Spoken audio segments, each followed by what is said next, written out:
அஃபிஷியலாக என்ன ஹிந்து ராஷ்டிரமாக இருக்கிற ஒரே ஒரு நாடுன்னா இந்த நேபாள். நாம் ஹிந்துன்றது கரெக்டாக புரிஞ்சுக்கணும். ஹிந்து அன்றது எப்படி வந்துச்சுன்னா, ஹிமாலயத்துக்கு இந்த இந்து சாகரத்துக்கு ரெண்டுக்கு நடுவில் இருக்கிற இந்த பூமி ஹிந்து அன் பேர் வந்துச்சு. இது மதத்து பேர் இல்லை, இல்லை ஒரு தனிப்பட்ட மக்களுடைய பேர் இல்லை. இந்த ஹிமாலயத்திலிருந்து இந்த இந்து சாகரத்து நடுவில் இருக்கிற இந்த வலயத்தில் வாழ்றவங்க எல்லாமே ஹிந்து. இது ஒரு கலாச்சாரமா கூட வளர்ந்துருச்சு. இந்த கலாச்சாரத்தை அடிப்படை என்னன்னு நாம் அப்பவே சொன்ன மாதிரி ஒரே நோக்கம், என்னென்ன இருக்குதோ பிரபஞ்சத்தில் எல்லாமே தாண்டி வளரணும், எல்லாத்திலிருந்து விடுதலை வரணும். நமக்கு சாமான்யமா சமூகத்தில் என்ன நினைக்கிறாங்கன்னா, மக்கள் வெறும் கோவத்தில் இந்த விடுதலை வந்தா போது. வீட்டில் பிரச்சனை வந்தப்போ என்ன நினைக்கிறீங்க? கோவத்தில் இந்த விடுதலை வந்தா போது நினைக்கிறீங்க. ஆனா சந்தோஷம் வேணும் நினைக்கிறீங்க. சந்தோஷம், துன்பம், கோபம், அமைதி, இதெல்லாம் ஒரு தொடர்பு இருக்குது. இது எப்படின்னா, ஒரே நாணயத்தில் ரெண்டு பக்கம். இப்படி போட்ட ஒருத்தர் இப்படி விழுந்துருது, ஒரு இப்படி விழுந்துருது. அப்படிதானே? அன்பு, வெறுப்பு, இது எல்லாமே இப்படிதான், ஒரே நாணயம் தான். இந்த பக்கம் இது இருக்குது, அந்த பக்கம் அது இருக்குது. சரியா போட்டுக்கணும். எப்படியோ போட்டா இன்னொன்னு வந்துடுது. யாரு கூடயோ ரொம்ப அன்பா இருக்கீங்க, அடுத்த நாள் பார்த்தா இப்படி விழுந்துருச்சு நாணயம். நேத்து இப்படி இருந்தது, எனக்கு இப்படி விழுந்துருச்சு. சொல்ல முடியாது, நம்பவே முடியாது. இவரே இப்படி ஆயிட்டாங்க அன்னைக்கு, இல்லையா? நேத்து இருந்த மனிதன் எப்படி இருந்தாங்க, எனக்கு எப்படி ஆயிட்டாங்க, நம்ப முடியல. இது என்ன இப்படி ஆயிட்டாங்களே, இவர் டோட்டலா மாறிட்டாங்க. மாறல, நேத்து இப்படி விழுந்திருந்தாங்க, எனக்கு இப்படி விழுந்துட்டாங்க, அவ்வளவுதான். இதனால முக்தி என்றது இதுலேருந்து அதுலேருந்து விடுதலை இல்லை. நமக்கு கோபம் மட்டும் விடுதலை இல்லை, அமைதியிலேருந்து விடுதலை வேணும். நமக்கு துன்பத்திலிருந்து விடுதலை மட்டும் இல்லை, ஆனந்தத்திலிருந்து விடுதலை வேணும். நமக்கு பேய் பிசாச்சிலிருந்து விடுதலை இல்லை, கடவுள்லேருந்து கூட விடுதலை வேணும். நமக்கு யாரே இருக்கட்டும், வாழ்க்கையில யாரே இருக்கட்டும், தாய் தந்தை இருக்கட்டும். ஆரம்பத்தில் தாய் தந்தை இப்படி உணர்ந்திருப்பீங்க, அவருக்கு உங்க பார்த்தா ரொம்ப அன்பு தானே.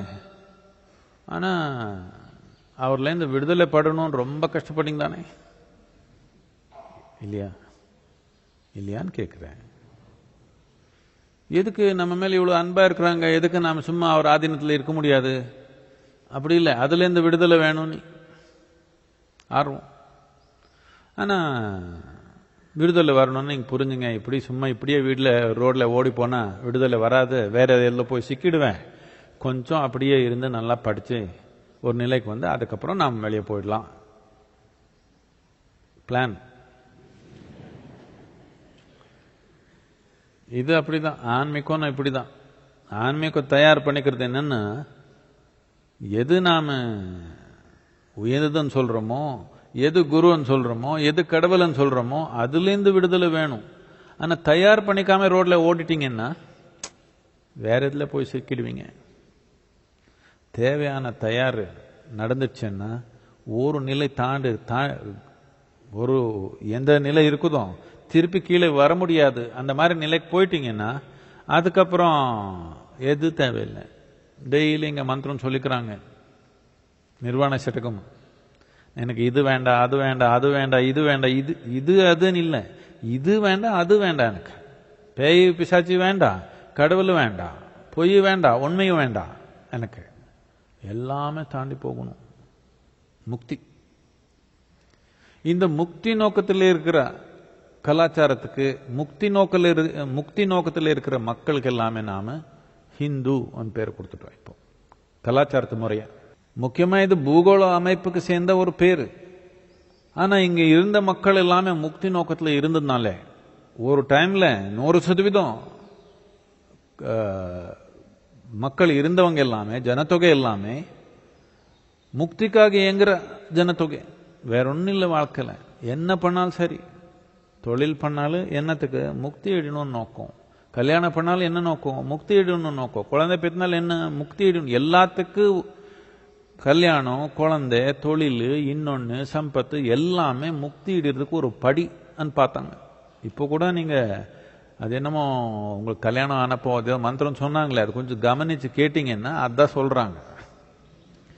ஜனத்தொகை அதிகப்படுத்துறது முக்கியமானது இல்லை.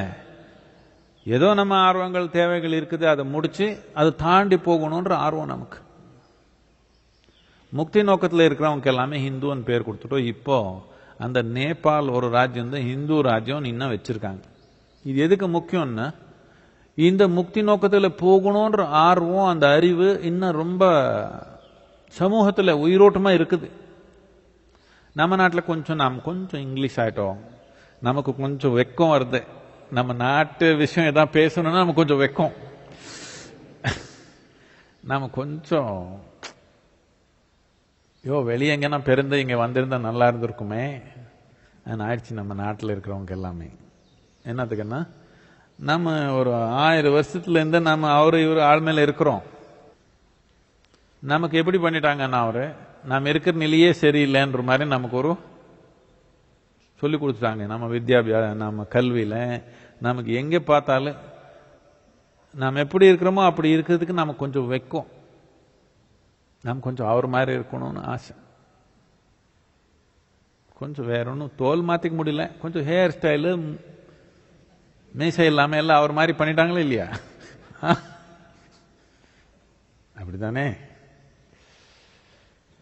தோல் மாற்ற முடியும்னா அது மாத்திருப்பீங்க, தோல் மாற்ற முடியாது, எல்லாம் முடியெல்லாம் மாத்திக்கிறாங்க அவர் மாதிரி. இப்போ பாதி பேர் இங்க தமிழ்நாட்டில் பரவாயில்ல, கொஞ்சம் கொஞ்சம் அப்படி நார்த்தில் போனீங்கன்னா எல்லாரும் முடி பார்த்தா அமெரிக்கன் மாதிரி இருக்குது. நீங்க பண்ணிட்டீங்களா? யாரும் இல்லையே, பரவாயில்ல. நல்ல கற்பா அழகா இருக்கிற முடி மாதிரி இல்லை, அழகா இருக்கணும்னா அவர் மாதிரி இருக்கணும்.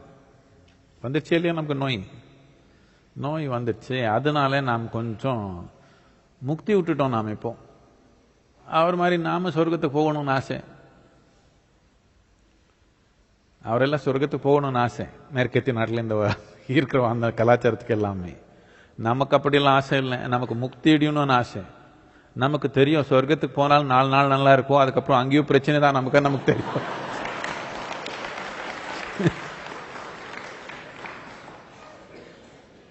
இது நாம் நல்லா புரிஞ்சுட்டோம். எங்க போனாலும் பிரச்சனை வருது. இப்போ நீங்க இப்போ இருக்கிறது சொர்க்கம் இல்லைன்னு உங்களுக்கு தெரியுமா? ப்ரூஃப் இருக்குதான் உங்களுக்குன்னு கேட்கிறேன். இது சொர்க்கம் தான், இங்க வந்து கஷ்டப்படுறீங்க, அவ்வளவுதான்.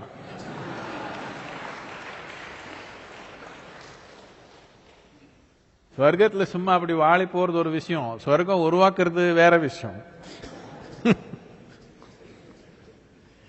எல்லாரும் இல்ல, கஷ்டப்படுறவங்க இருக்கிறாங்க.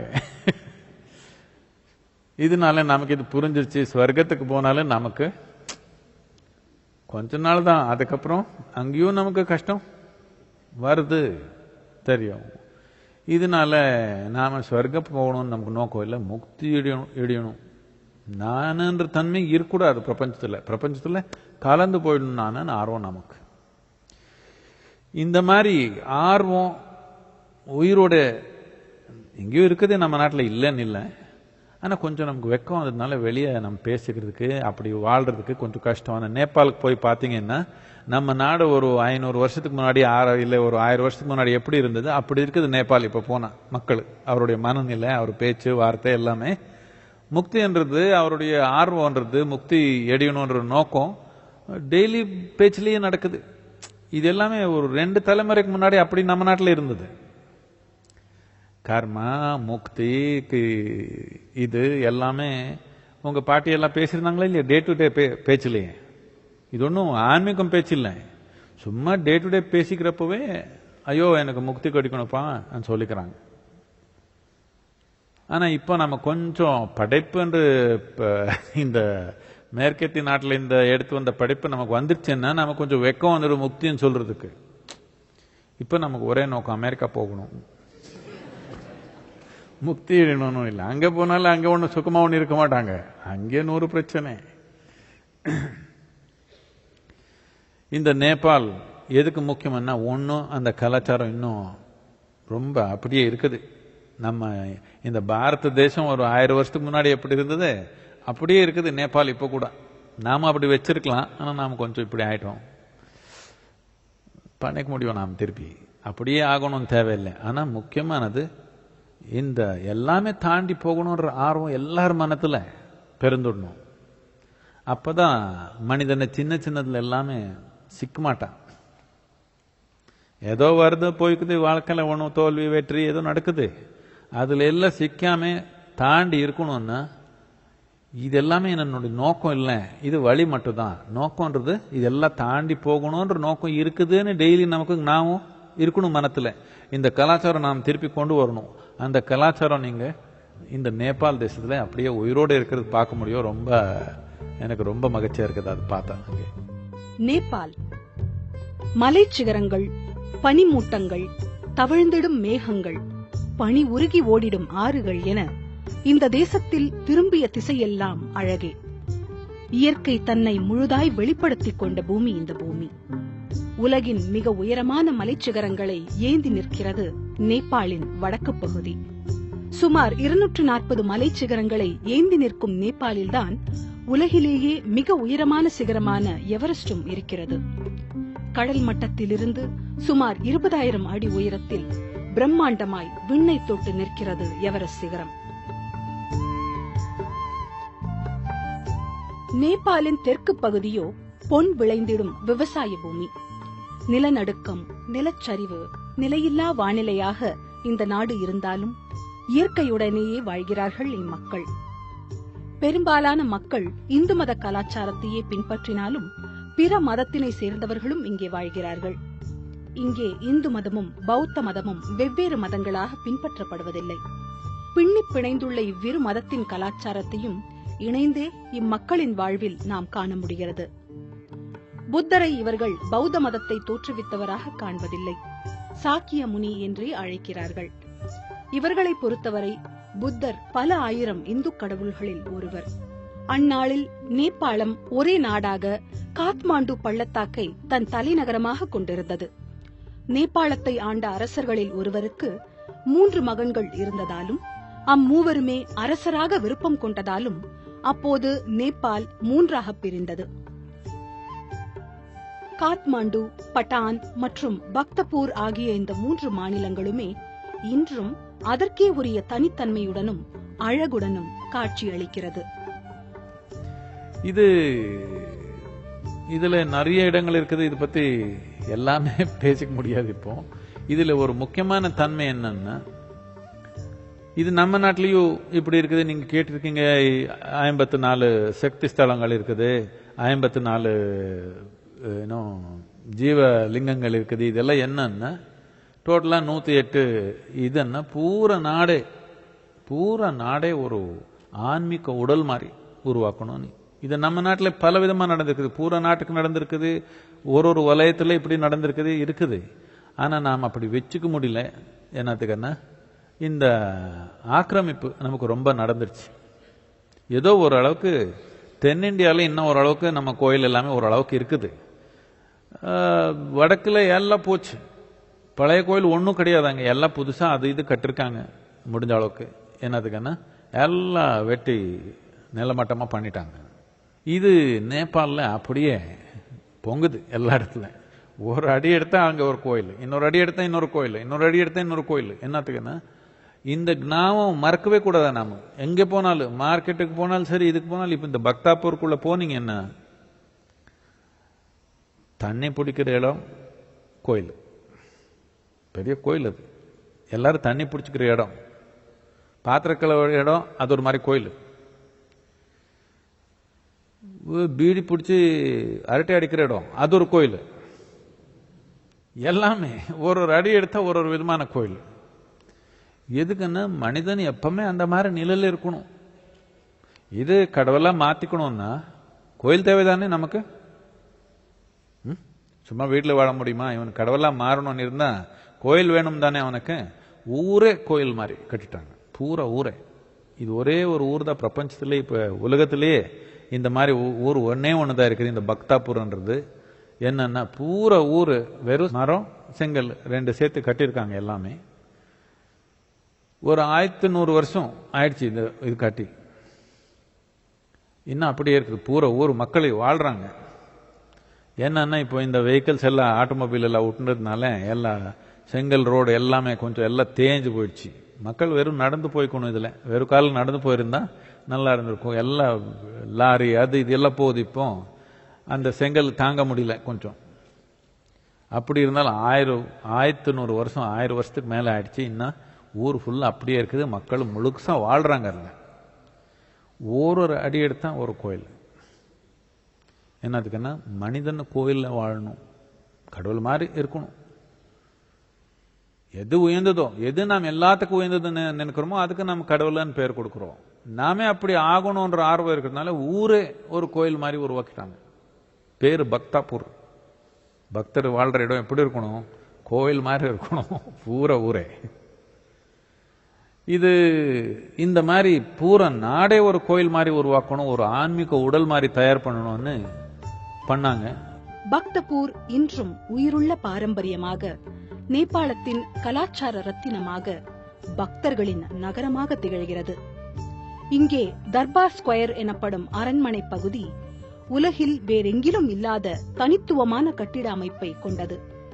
இதில் தென்னிந்திய கட்டிடக்கலையின் சாயலையும் பௌத்த மற்றும் திபெத்தியர்களின் பாணியையும் சேர்ந்தே காண முடிகிறது. 12ஆம் நூற்றாண்டில் மிக பிரம்மாண்டமாக இந்த அரண்மனை உருவாக்கப்பட்ட போது அதில் வாயிற்கதவுகள் மட்டுமே 99 இடங்களில் இருந்தன.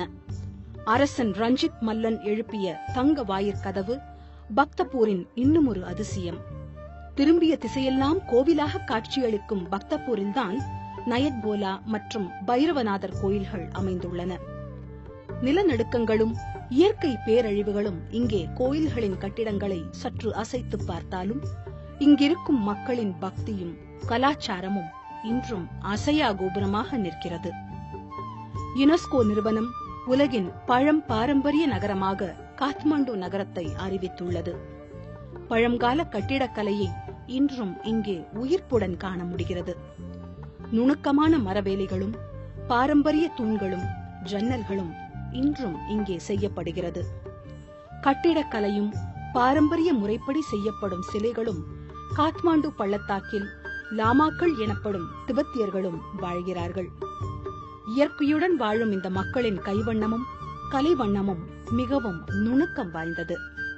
பானை செய்வது, மண் பொருட்களில் வண்ணம் தீட்டுவது, கைவினை பொருட்கள் செய்வது என இங்கே மக்களின் வாழ்க்கை மிகவும் அழகானதாக இருக்கிறது.